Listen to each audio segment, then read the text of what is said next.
In this episode of the Expedition Forge, I do some welding. We remove the cab completely from the Mog. I pop the engine out of the Mog and the donor car, and I fall down. Welcome back to the Forge.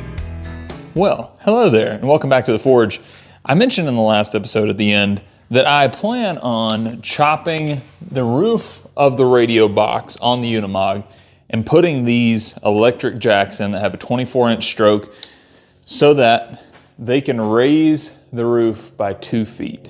So I'm going to connect 4 jacks, one in each corner, to a switch, this one to be exact, and we're going to make them raise the roof in between the area that is raised and the static part of the box, the bottom. When that is raised up, the area that it opens up is going to be a thick canvas material. Ideally, it would be something like the material that you would find in something like my rooftop tent, the iCamper Sky Camp. So I'm going to make that sort of a canvasy material, and the plan is we're going to have some rails that are on the top and the bottom. The top will fit on the inside of the rails on the bottom, if that makes sense. So we're going to have a rail that is connected to the top portion, a rail that will go around that on the bottom, and it'll slide inside of the rail that's on the static portion of the box to keep it sort of on track. And also then if there's any winds or anything like that, it'll hold it steady and it won't be able to shift any direction. So I'm gonna go ahead and get a proof of concept on this. I wanna hook this to a battery and watch it go up and down. Let's do it. I think doing it with the black on positive and red on negative would run it out, I believe. Yep, you can see it extending right there.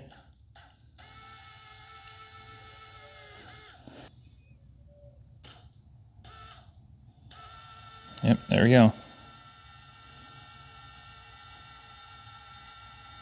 Here's the good news. If you watched one of my earlier videos where my son was out here working with me, you'll know that this thing has a sort of channel system. They would have carriage bolts go in these channels, and then you could secure whatever you need to it and then tighten a nut on there, and it would secure it to the wall. We're gonna keep this channel system because it's awesome. It's a really good idea, and it's gonna be excellent for something like an off-road camper build. Whenever we're shifting on a trail, all this stuff will stay bolted to the wall. What else is good about that is it acts like a big skeleton, a big shell. And this big cage system that they have here, it is really, really sturdy. I'm very confident that it would make an excellent point for jacks to mount to. I think what I'm gonna do is have a brace go between these two and then mount the jack bracket right here somewhere, wherever it was earlier that I needed to line it up. We'll have some very thick steel going between these two.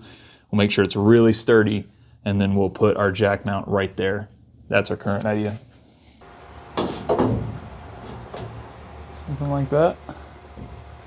And our bracket fits right on there. We could even brace it to the side. I think that's the way to go.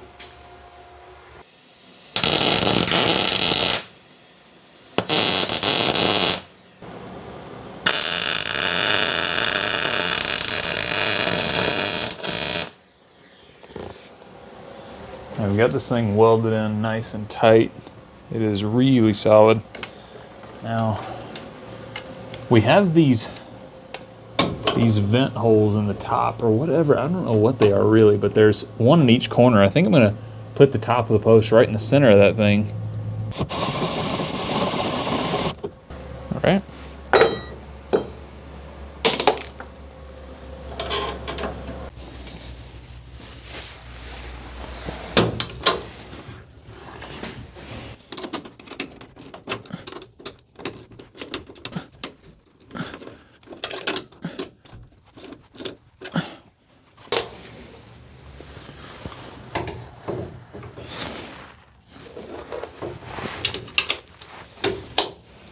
There are 4 of these sort of circle openings with the twist-off cap on top. I have no idea what that's for.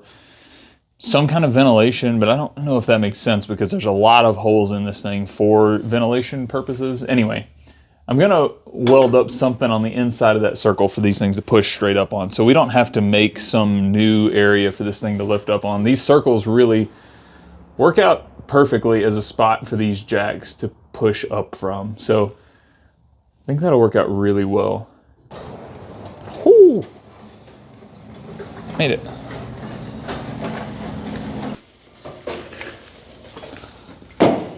So we are going to weld up our brackets for the front jacks. So the front on the inside of the box, we're lifting up the front two because the back two are already installed. So I'm gonna hop on the inside, bring you with me. We're gonna install the jacks in the front, and then we're gonna need to make some sort of track system that makes sure that when the jacks lift up that the roof is going straight up and isn't tipping off to one side.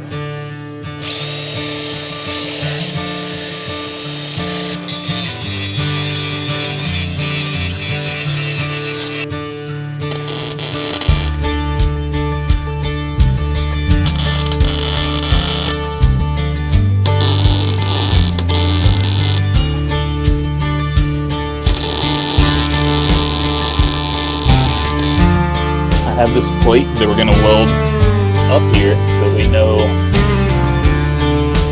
we can kind of get a sense for where we're gonna put everything.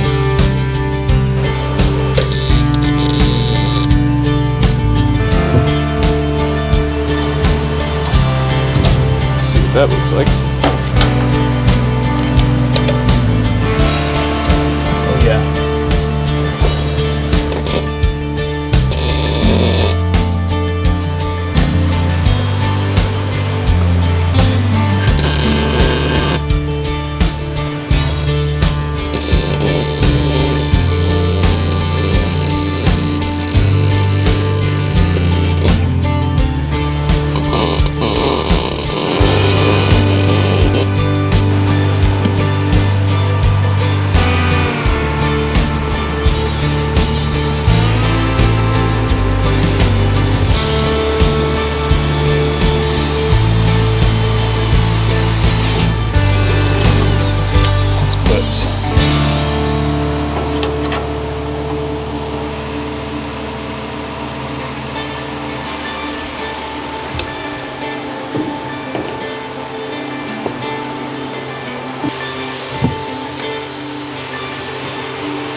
Different hardware for that, but there you go.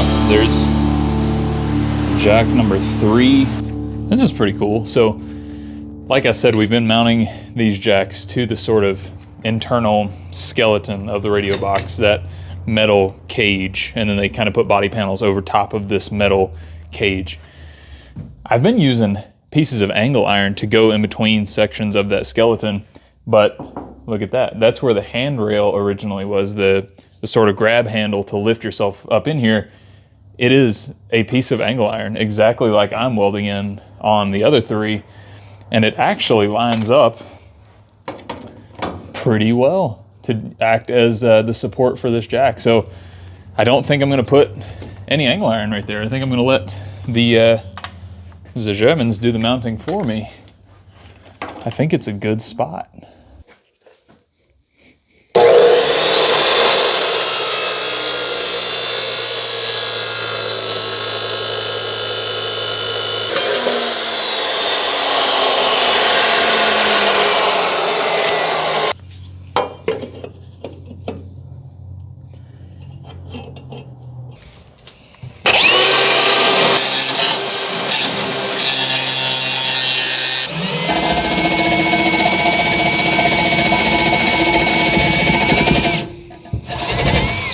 Jesus.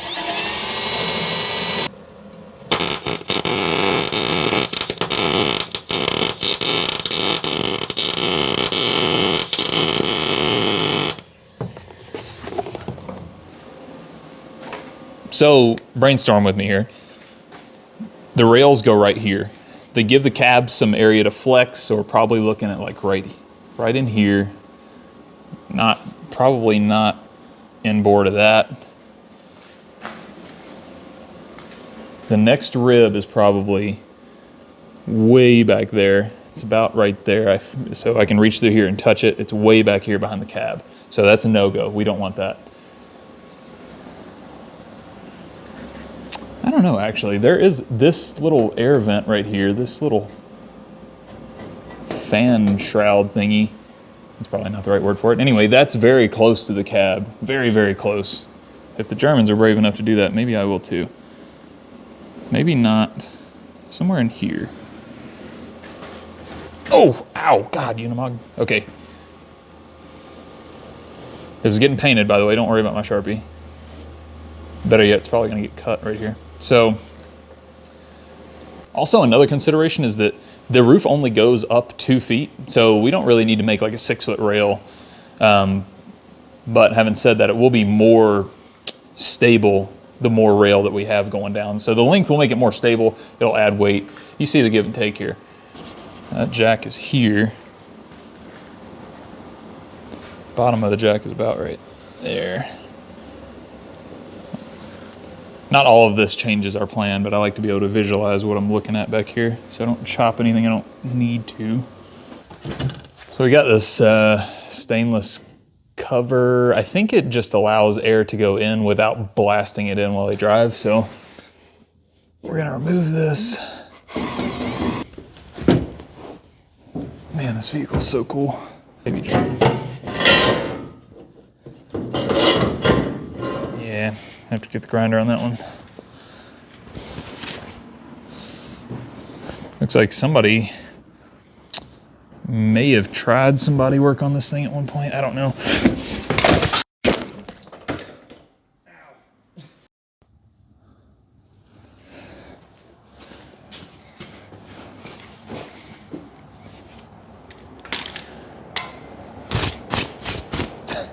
Sorry. I broke the leg off my tripod. Maybe it'll snap back on. I do see a little clippy.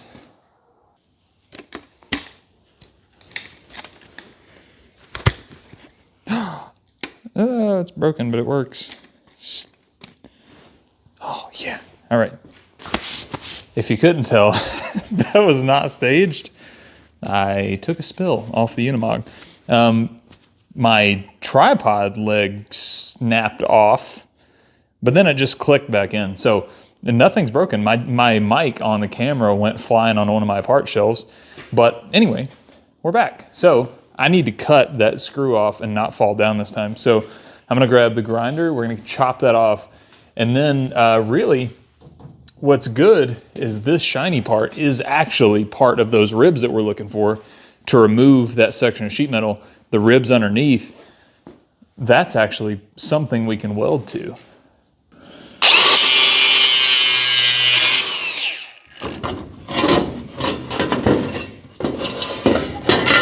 Okay, so there's that panel.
Now it's getting to the point where I have to pull the cab off or we can't really do anything else. I need to put in those rail structures for the roof to go straight up on the box, but I can't because I need to weld on this side where the cab is. I need to do some body work on the cab, but I can't because I need it to lift off and be on sawhorses to do that body work on the inside of the cab.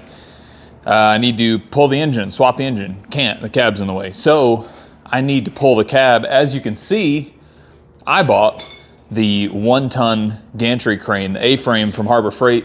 with an electric hoist and the rollers that let it go left and right. This thing is actually kind of the perfect width for the shop. It takes up about half the shop, so this side of the shop where you're standing should still be able to have 2 vehicles on it, and then any vehicle that's parked on this side can roll right under that crane. So unfortunately the Mog's not centered up under this thing, and I can't move it to that side because it touches that board on the ceiling. So I'm gonna need to crank the wheel of the Mog over toward us and strap it to my 7.3 Power Stroke outside the shop and pull it forward a little bit so that it can get underneath the crane so that we can hopefully pull the cab off. I'm gonna have my tiny wife in here helping me, but keeping in mind this doesn't have power steering, I'm gonna give her a head start. All right, we've got the Mog underneath the crane. Sorry I couldn't show you that. Just imagine hooking a tow strap up to a white 7.3 Power Stroke and pulling it forward. I record on my phone, so I had to call my wife and have her sit in the Mog and steer it to get it under here, just so we didn't destroy the entire shop. So anyway, we're underneath. Let's try to pick up on this cab a little bit. I suspect there are some cables and stuff. Anytime you do like a body removal on something, typically you find some stuff that's still hanging on. I fully expect that. In fact, I can see one thing that's still hanging on right there, but let's just pick it up and see where we're at as far as like clearances.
A reminder, this thing supposedly has a bad head gasket, but in the time I owned it, the only proof I ever saw that was the first time I drained the oil.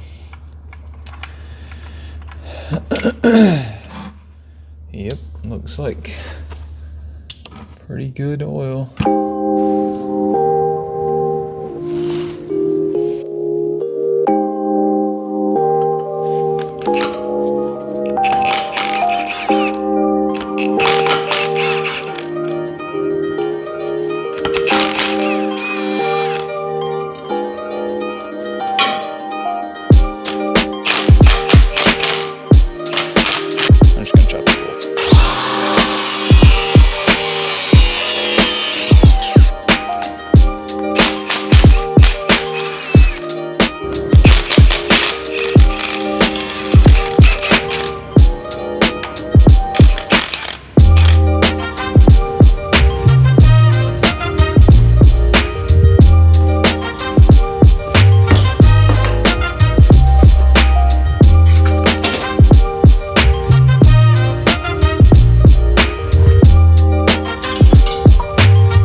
How would you do this with a normal cherry picker? Sure, it's possible, but man, it would be a mess.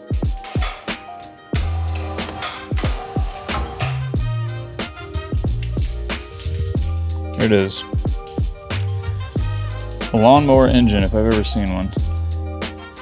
Behold, the M180. Another weird thing about Unimogs, I'll show you in a second, is the clutch is a 3-finger style clutch instead of a pressure plate like a diaphragm. It's very weird. I've actually never seen one like that, but it's sitting in the back there. I'll show you in just a second.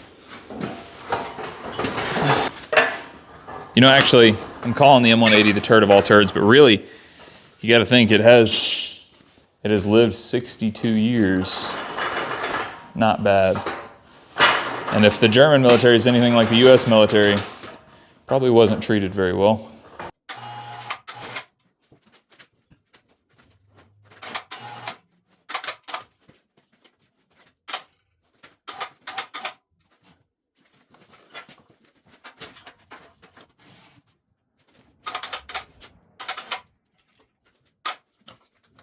Here's what I mean by that 3-finger clutch design. So these 3 act like kind of a clutch diaphragm deal.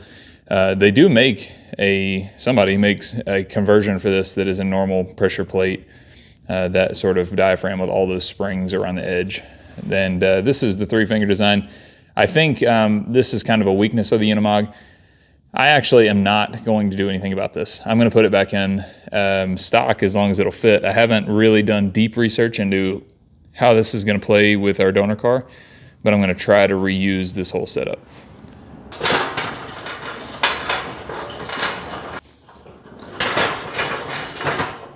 And I debated on pulling my Land Rover Defender out of here just in case this project takes longer than I think it might. All right, the crane's over. Are you ready? Are you ready to see what donor car I got for the MOG? Many of you won't be surprised at all by what I got.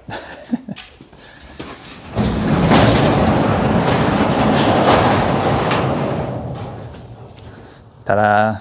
1983 Mercedes 300 SD.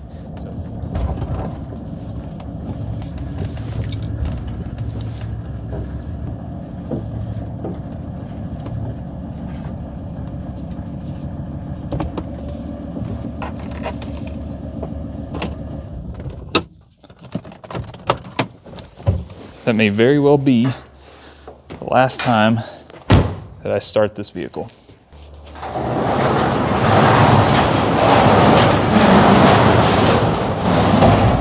This is my 1983 Mercedes-Benz 300 SD. That's the S-Class of this time period. So you've met my little 77 E-Class, or what would have been the E-Class, my 300D. That's a naturally aspirated OM617, no power whatsoever. They threw a turbo in this one, and boy, did it do a world of difference. So this turbo OM617A is what's going in the MOG. So I talked about in a previous episode which engine I was going to use for the MOG, and I ended up going with the OM617A. That's the turbo OM617. So I have a 1977 Mercedes 300D, which is a naturally aspirated OM617. You've probably seen that before. That engine actually isn't just this engine with a turbo bolted on. There's some internal stuff that's different in there, and for that reason, I didn't just want to gut that and put a turbo on it. I wanted to actually get the real deal, the OM617A. So why did I pick the OM617A? Well, I had a couple of other engines in mind, the OM606, which has a lot more power, is a lot smoother, pretty much a better engine in almost every way, but it's much wider. And what I realized when I took the cab off of the MOG is most of the under hood space is actually footwell space. And now you can easily just say, well, I'll sacrifice some footwell space. You cannot. You have about that much room for your feet to go in the pedal box. And if you start cutting into that, you're not only making yourself less comfortable, you can't even control your vehicle correctly. There's no room for the pedals to even be. If it was much wider than the M180, then no chance I could fit it in there.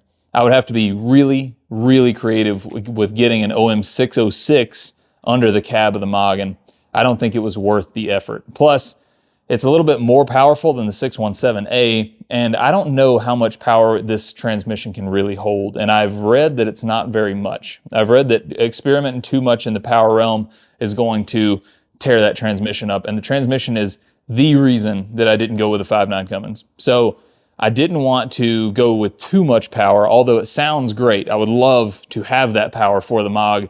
I think there's a threshold, and I think the 617A is about where I want to be with power. So why else pick the OM617? Well, some Mogs actually came with a diesel OM617. So this should be able to bolt up with some modifications, but minor ones. From what I read on forums, hopefully that's right. It should be fairly minor alterations that I have to do in order to fit this in the Mog. If I would have gone with something like 606 or a BRM or a BEW from Volkswagen, those things would have been more extensive modifications. I want the Mog to be ready soon. I want to take him around this year. And I think that the OM617 is known for being unkillable. It's pretty good on fuel, and it's going to work. That's the main thing. I want it to be reliable. So I think I've made the right decision here. This car was not very much money. I'm really staggered by how cheap you can get an old diesel Mercedes. They're fantastic cars. And this one actually hauls pretty well. This one's actually not quite the slow dog that my other one is, even though I love that one too, and that's my daily driver. This one can actually get down the road pretty well. Hopefully, it can pull the Unimog as well. So let's go ahead and pull this 617. I'll show you what we've got under the hood here, and we'll get to pulling this and throwing it in the Mog, or at least seeing what we have to do to bolt it up in the Mog. My 300 SD. It's a very nice car. I've been daily driving it, and it's kind of weird to think that I'm not going to drive it again. I am about to gut this thing and never drive it again. I've only had it for a while. The plates haven't even come in. And I did get plates for it because I didn't want to drive it illegally, but I did want to daily drive it. So one cool thing about old Mercedes like this, the hoods are designed to have a service position, which is essentially the hood almost straight up in there, pretty much vertical hood. So this little latch, my other Mercedes has this as well, but it's kind of, in my opinion, it's kind of difficult to do by yourself.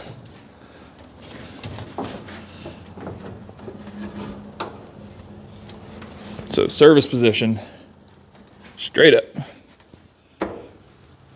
There it is.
That's not a bad day. Got the Mogs M180 out and the OM617A pulled, ready to go in the Mog. I am going to go over it a little bit. I'm definitely going to label all of my wiring harness connectors and everything so that I know when I put it in the Mog, we'll at least know what this wiring harness is trying to do and how we can make this thing run right whenever it goes in the Mog. Might throw in some new glow plugs. I have a set of injectors over here too. I'm not sure if they're in better shape than this one. This one runs great, so I don't really know if I'm going to change anything about it. I will probably give it a new rear main because it did leak a little bit. But for the most part, yeah, wiring the label on the wiring harness and then comparing the bolt pattern on the back, see how difficult it is to put in. That's it. That's going to do it for this video too. I think that's a good bit of progress. We put in jacks for the rear living area to raise the roof 2 feet, put those jacks in. We got the cab off. We pulled the M180. We pulled the OM617A. Next episode should be big stuff. We're chopping the roof off. Now that the cab's out of the way, we can chop the roof so we can actually make those jacks work. I'm going to weld in those guide rails that I was talking about. We'll put everything on the back of this to make it go in the Mog. Maybe we'll have this in the Mog next episode. I don't really know. I also need to weld up an exhaust from scratch. I'm going to have to weld up my own exhaust for the OM617 that will fit through the frame rails of the Mog. So probably looking at TIG welding some stainless in an upcoming episode. Also, we got to paint the Mog. Got to finish up some body work and things like that. We got to get a window repaired. There's all kinds of things left. This project is super long. So stick around. It's going to get awesome. I love the progress that we've made just in this video. Please do me a favor, like, comment, subscribe. I would love to do this more often, and you doing that helps me, and you get to watch more of the Mog. All right, thanks for watching so much. See you next time on The Forge. Bye.